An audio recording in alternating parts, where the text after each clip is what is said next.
गृण्वन्तो विश्वमार्यं गृण्वन्तो। मनस्वी प्रतिज्ञा। कोप का पात्र बदल दिया गया। द्रोण के पश्चात अश्वत्थामा की सलाह से कर्ण कौरव सेना के अधिपति नियुक्त हुए। उनका शास्त्र विधि से अभिषेक हुआ। मोतियों से जड़े सोने के कलशों में पानी भरकर तथा चोवा, कोंच, नागकेसर आदि मादक एवं सुगंध युक्त औषधियों के घोलों को मिलाकर उन्हें स्नान कराया गया और रेशम से ढके हुए उदुम्बर के आसन पर बैठाकर मंत्र पाठ पूर्वक अभिषिक्त किया गया। कौरव सेना को कर्ण ने मकर व्यूह का रूप दिया। इस महान मगरमच्छ की चोटी पर कर्ण का अपना रथ था। आंखों का स्थान शकुनी और उलूक ने लिया। सिर पर अश्वत्थामा और गर्दन पर दुर्योधन के भाई थे। स्वयं दुर्योधन बीच में था। बाएं पांव पर कृतवर्मा नारायण सेना समेत उपस्थित था। दाहिने पांव पर त्रिगर्तों और दक्षिणात्यों समेत कृपाचार्य थे। कृतवर्मा के पीछे शल्य था और कृप के पीछे सुषेण। पुच्छ स्थानीय चित्र और चित्रसेन थे। इनके मुकाबले में अर्जुन ने पांडव सेना को अर्धचंद्र की आकृति में सुसज्जित किया। इस अर्धचंद्र के दाएं और बाएं पार्श्व पर क्रमशः धृष्टद्युम्न और भीमसेन उपस्थित थे। मध्य में युधिष्ठिर, उनके पीछे नकुल और सहदेव खड़े थे। उत्मौजा और युधामन्यु इनके चक्रधर थे। अर्जुन इनकी भी रक्षा पर नियुक्त था। अन्य राजा लोग अपने अपने स्थान पर चौकस थे। युद्ध बड़े जोरों से का हुआ। कर्ण ने खूब हाथ दिखाए। सत्यसेन का अर्जुन के साथ लड़ते लड़ते लगे हाथ कृष्ण पर भी आक्रमण कर दिया। यहाँ तक कि कृष्ण के हाथ से घोड़ों की बागडोर छूट गई, चाबुक गिर गया। अर्जुन से यह अपमान न सहा गया। उसने सत्यसेन पर वार कर उसका सिर गर्दन से अलग कर दिया। फिर यह वार तो मानो एक महान संहार की भूमिका थी। असंख्य शूर खेत रहे। जीत पांडवों की हुई। रात को कौरव सेना के महारथियों की सभा में कर्ण ने कहा, इधर मैं अकेला लड़ता हूँ, उधर अर्जुन के सारथी स्वयं कृष्ण हैं। वे दो शूर हैं। कृष्ण अश्व विद्या में निपुण हैं। घोड़ों के अंतःकरणों में तक में बैठे हुए हैं। फिर समयोजित मंत्रणा से अर्जुन का दिल बढ़ाते हैं। हमारी सेना में मद्रराज शल्य वैसे ही अश्व शास्त्र विशारद हैं। यदि वे मेरा सारथी होना स्वीकार कर लें तो कल हमारी विजय होनी निश्चित है। दुर्योधन ने शल्य से प्रार्थना की। उन्होंने पहले तो इस प्रस्ताव को ही बुरा माना। क्षत्रिय का सारथी सूत को होना चाहिए। यहाँ सूत पुत्र का सारथी क्षत्रिय को बनाया जा रहा है। यह क्षत्रिय का अपमान है। परंतु दुर्योधन ने कहा कि आप शल्य को कौरव दल में वही स्थान दिया जा रहा है जो पांडवों में कृष्ण का है। अर्थात जैसे पांडव दल के योद्धाओं में अर्जुन अग्रणी है, परंतु उनके रथ की बागडोर कृष्ण के हाथ में है, ऐसे ही कौरव दल के मुख्य योद्धा कर्ण के रथ की बागडोर शल्य के हाथ में रहेगी। कर्ण अर्जुन से युद्ध विद्या में अधिक प्रवीण है, तो शल्य सारथी विद्या में कृष्ण को पढ़ा सकते हैं। इस चाटुकारिता से शल्य पर यथेष्ट प्रभाव पड़ा। शल्य ने कर्ण का सारथी होना स्वीकार कर लिया। वास्तव में शल्य के कर्ण के सारथी होने की संभावना युद्ध आरंभ होने से पूर्व ही की जा रही थी। कौरवों की ओर से लड़ना स्वीकार करने के पश्चात जब शल्य युधिष्ठिर से मिले तो उन्होंने भांजा होने के नाते इनसे यह प्रतिज्ञा करा ली कि कर्ण का सारथी होने की अवस्था में ये उसका उत्साह भंग करते रहेंगे। शल्य का सारथित्व के प्रस्ताव पर इतना रोष माने कि प्रतिज्ञा का पालन करवाना युधिष्ठिर की भूमिका थी।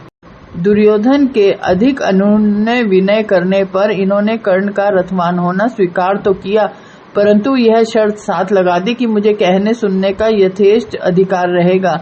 उस दिन का युद्ध पीछे प्रारंभ हुआ। पहले कर्ण और शल्य में काफी लंबी ले दे हो ली। शल्य ने अर्जुन की सराहना की और कर्ण को उसके सामने क्या वीरता, क्या बल और क्या सुजनता, सभी गुणों में शूद्र कहा। इस पर कर्ण बिगड़ा। दोनों ने एक दूसरे के कुल, देश, जाति सबकी एक साथ निंदा कर डाली। दूसरे शब्दों में कहें तो कर्ण को एक निपुण सारथी की शारीरिक सहायता तो प्राप्त हो गई, परंतु इन सारथी में मन मुटाव इतना था कि एक दूसरे को देखकर जल रहा था। उधर अर्जुन सप्तशंतकों से जा जुटा।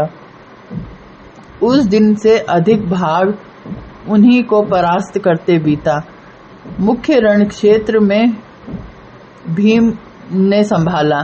कर्ण को उसने एक बार परास्त भी किया। अश्वत्थामा ने अर्जुन को ललकारा।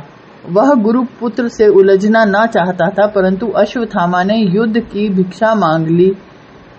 अर्जुन को विवश लड़ना पड़ा, परंतु कुछ अनमनासा होकर अश्वत्थामा के बार अपने काम किए जाते थे। अर्जुन दबता चला जा रहा था। कृष्ण को यह असह्य हुआ। अर्जुन को कड़े शब्दों में सचेत किया, क्या बाहुओं में वह बल नहीं रहा या गांडीव की शक्ति कम हो गई है? आखिर अश्वत्थामा से नीचा देखने का क्या अर्थ है? चेतावनी प्रबल थी, अकारथ न गई। पहले ही वार में अश्वत्थामा अचेत हो गया और उसका सारथी रथ को हाँक कर एक ओर ले चला गया।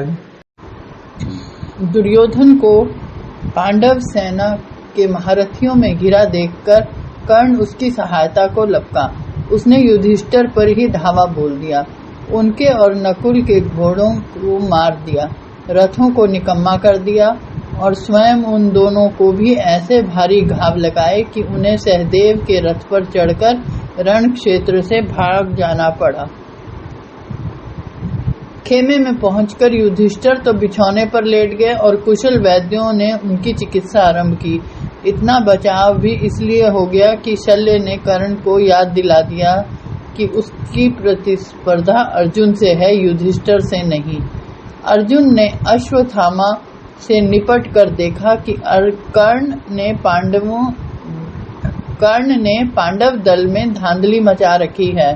संजय आदि लोग अर्जुन को रक्षा के लिए पुकार रहे हैं। उसने कृष्ण से कहा, रथ को उधर ले चलिए। इस समय कृष्ण ने अर्जुन को सूचना दी कि कर्ण ने केवल सेना का ही बुरा हाल नहीं किया, किंतु इस महान संहार का श्री गणेश तो स्वयं महाराज को भारी घाव लगाने से किया है। भीम ने इस समाचार को प्रमाणित किया। अर्जुन ने चाहा कि भीम युधिष्ठिर के पास जाकर उनका कुशल समाचार लाए और अर्जुन युद्ध क्षेत्र में उसका स्थान ले। भीम को यह सलाह पसंद नहीं आई। उसे भय हुआ कि लोग डर के कारण भाग जाने वाला समझेंगे। अर्जुन रण क्षेत्र के इस हिस्से में अभी नया आ रहा था, उसके आने में देर हो जाए तो हानि नहीं। श्री कृष्ण की सम्मति भी यही थी, सो अर्जुन और श्री कृष्ण दोनों युधिष्ठिर के कैंप में गए।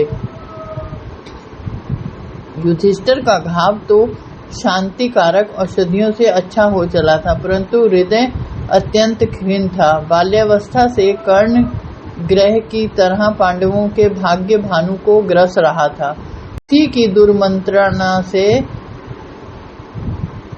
लाक्षाग्रह का निर्माण हुआ था। उसी की कृपा से द्यूत का हथकंडा प्रत्युत हुआ था। भरी सभा में द्रौपदी का अपमान का भी वही मुख्य कारण था।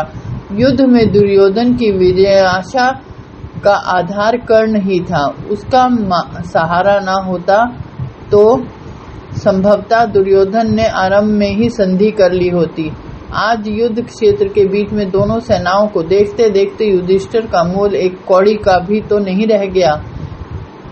इस घोर अनादर का मूल वह कर्ण ही तो था। युधिष्ठिर को अपने कैंप में लेटे लेटे सब ओर से कर्ण ही कर्ण का भयानक भूत के रूप में दृष्टिगोचर हो रहा था। इस अवस्था में उसका अवलंबन अर्जुन था। क्षण क्षण में उसे तीव्र प्रतीक्षा हो रही थी कि कोई अभी यह समाचार लाएगा कि अर्जुन ने कर्ण को कंटक की तरह रास्ते से हटा दिया। इतने में अर्जुन ने कृष्ण समेत स्वयं आकर युधिष्ठिर के चरण छू लिए। इन्होंने झट पूछा, कर्ण को मार कर आ रहे हो? हमारे जीवन भर के शूल इस एक हत्या से हटा कर आ रहे हो? कहो उसे कैसे मारा? अर्जुन के पास समाचार ही और था। उसने पहले सप्तशंतकों की पराजय, तत्पश्चात अश्वत्थामा को परास्त करने का हाल सुनाया। फिर कहा, भ्रातृपदों को पीड़ाग्रस्त सुनकर आपका कुशल पूछने आया हूँ। यहाँ से लौटकर कर्ण से निपटूंगा।